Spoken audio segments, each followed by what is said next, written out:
دعائے خیر کرتا تھا، جفاؤ ظلم سہتا۔ کس کس ظلم کی بات ہے۔ ایک وقت تو ایسا آیا ناظرین کہ جب اعلان نبوت کا 7واں سال تھا، کفار قریش نے دیکھا کہ یہ تو پیچھے ہٹنے والے نہیں ہیں، اتنی تکلیفوں کے باوجود لوگ مسلمان ہوتے چلے جا رہے ہیں۔ حضرت عمر رضی اللہ تعالیٰ عنہ بھی ایمان لے آئے، حضرت حمزہ بھی ایمان لے آئے تھے۔ انہوں نے سوچا کہ اب ایک ہی حل ہے کہ معاذ اللہ جناب رسول اللہ صلی اللہ علیہ وسلم کو یک بار کی مل کر قتل کر دیا جائے، شہید کر دیا جائے۔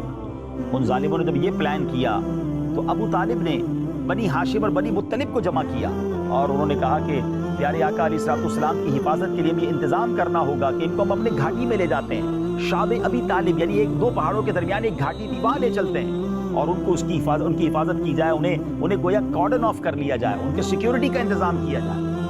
جب کفار مکہ کو یہ پتا چلا کہ دو قبیلوں نے مل کر ایسا کیا تو انہوں نے پلان کیا کہ اب ان قبیلوں کا بائیکاٹ کیا جائے، سوشل بائیکاٹ کیا جائے، کوئی تجارت نہیں کرے گا، کوئی سامان نہیں بیچے گا، کوئی کھانا ادھر نہیں پہنچائے گا، اور ایک معاہدہ لکھ کر کعبے کی دیوار پر لگا دیا گیا۔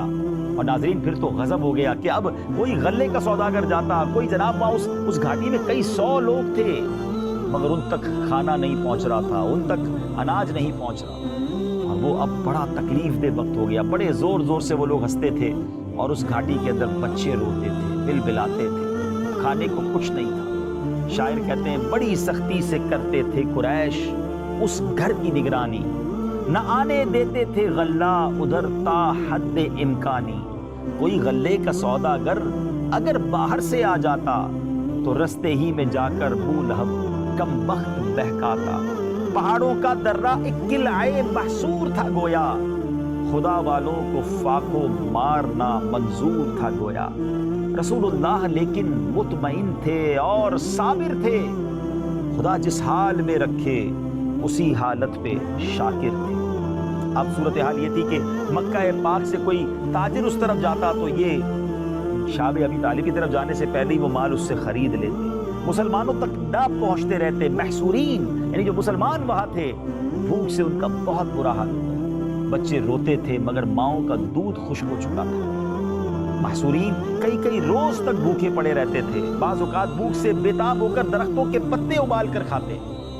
حضرت سعد بن ابی وقاص رضی اللہ عنہ خود فرماتے کہ مجھے ایک بار اتنی بھوک لگی کہ میں رات کو نکلا تو مجھے ایک چمڑے کا ٹکڑا ملا، میں نے پہلے اس کو دھویا، پھر اس کو آگ پر بھونا، پھر کوٹ کر پانی میں ملا کر ستو کی طرح میں اسے پی۔ ناظرین آپ سوچئے یہ کیسی تکلیف کا وقت تھا، اور یہ کوئی مہینہ 2 مہینے نہیں تھے، یہ وقت 3 سال نبی پاک اور صحابہ کرام نے گزارا، مگر کیسی ہمت تھی، کیسا صبر تھا، اللہ اکبر۔ شاعر کہتے ہیں وہ بھوکی بچیوں کا روٹ کر فی الفور من جانا، خدا کا نام سن کر صبر کی تصویر بن جانا، تڑپنا بھوک سے کچھ روز آخر جان کھو دینا، وہ ماؤں کا فلک کو دیکھ کر چپ چاپ رو دینا، رضا و صبر سے دن کٹ گئے ان نیک بختوں کے کہ کھانے کے لیے ملتے رہے پتے درختوں کے، گزارے 3 سال اس رنگ سے ایمان والوں نے، دکھا دی شان استقلال اپنی آن والوں۔ اب اللہ کا کرنا کیسا ہوا، یہ اس محاصرے سے باہر کیسے نکلے مسلمان؟ 3 سال گزارے، اس کے بعد اللہ کے نبی علیہ الصلوۃ والسلام کو حضرت جبرائیل نے آ کر یہ خبر دی کہ جو معاہدہ کعبے کی دیوار پر لگا ہوا ہے اس کو دیمک نے کھا لیا ہے، اس کی تحریر ختم ہو چکی ہے۔ اب نبی پاک علیہ الصلوۃ والسلام نے غیب کی خبر اپنے چچا ابو طالب کو دی کہ ان کو بتائیے کہ وہ معاہدے کی تحریر ختم ہو چکی ہے، اب وہاں لکھا ہوا کچھ بھی نہیں ہے۔ اب ابو طالب نے کفار مکہ کو جمع کیا اور بڑا عجیب سا دعویٰ کیا کہ دیکھو مجھے میرے بھتیجے نے بتایا ہے کہ جو معاہدہ تم نے دیوار کعبہ پر لگایا وہ ختم ہو چکا، اس پہ تحریر باقی نہیں ہے۔ کہنے لگے ایسا کیسے ہو سکتا ہے؟ کہا اگر بتاؤ ایسا ہوا پھر آپ یہ محاصرہ ختم کر دو گے، اور اگر ایسا نہ ہوا تو میں اپنے بھتیجے کو تمہارے حوالے کر دوں۔ یہ بہت بڑا دعویٰ تھا۔ کفار مکہ جب کعبے کی دیوار پر جا کر اس معاہدے کو دیکھتے ہیں تو اللہ کی شان دیکھے کہ ہاں اب وہاں تحریر نام کو نہ تھی، وہ معاہدہ گویا ختم ہو چکا تھا، اس پیپر کو پھاڑ دیا گیا اور مسلمانوں کا وہ محاصرہ ختم ہوا۔ محاصرہ ضرور ختم ہوا مگر تکلیف ختم نہ ہوئی۔ یہ لوگ مکے میں رہنا نہیں دینا چاہتے تھے، کبھی تو صحابہ کرام حبشہ کی طرف ہجرت کرتے ہیں، کبھی تکلیف میں مدینے کی طرف جاتے ہیں۔